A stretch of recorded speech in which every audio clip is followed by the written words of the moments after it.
Мені көп оқырмандарым біледі, мен стористан мүлдем жоқ болып кеттім. Және де оның себептері бар.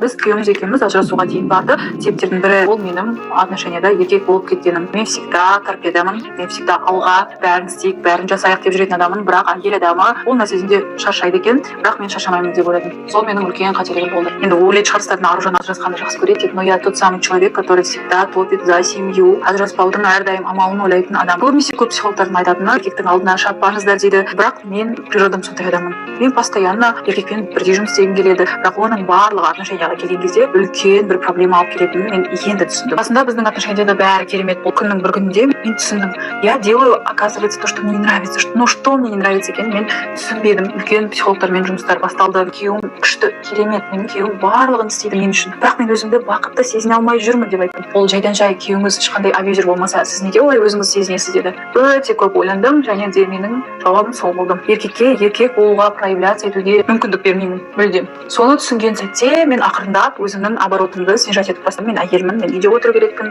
күйеуімнің артында болу керекпін деп. Бір күні мен мүлдем ұмытып қалдым. Күйеуім де түсінген жоқ. Не болып жатыр? Отбасымызда все тебя устраивало, но почему сейчас так происходит деген сияқты ортамызда конфликт басталды. Мен күйеуім ол позициямды қабылдай алмады. Себебі біз постоянно бірге жұмыс істеп, постоянно бірге добиваться етуге үйреніп қалғанбыз. Біз бірге көтерілеміз, бірге бастаймыз, бірге жасаймыз. Бірақ орта жолда выгорание болды менде. Мен деген еркекпен бірге жұмыс істеп, еркектен де артық жұмыс істеп кететін кездерім болады. Бірақ сол нәрсе менің өміріме үлкен кедергі алып келетінін мен енді түсіндім. Бірақ ажырасуға заявление берген кезде екеуміз де кәдімгідей ойландық. Себебі мен Юговқа кіріп скрин жасап қоямын, кәдімгідей өтініш тастадым. Одан кейін екеуміз сөйлесе келе менің шынайы құндылықтарым шықты. Менің олай еркектің алдына жүгіргім келмейтіні, менің күйеуім қорған екен сезінгім келетіні. Сол кезде менің күйеуімнің айтқан сөзі: сен неге бұл нәрсені маған бұрыннан айтпадың? Любой қыз әрдайым өзін қорғанда сезінгісі келеді. Егер де әйел адам өзінің әйел екенін ұмыта бастаса, ол өзін іштей жеп бастайды. Неше түрлі аурулар шығады. Менің бала көтере алмай жүрген себебім де сол болатын. Потому что менде тестостерон көп. Сөйлесіп бір шешімге келдік, және де мен күйеуім айтты: енді сен өзіңді қорғанда сезінетін боласың. Мен сенің шынайы ішіңдегі желаниеңді мен енді сезіндім. Бір жылдың ішінде менің күйеуім енді мені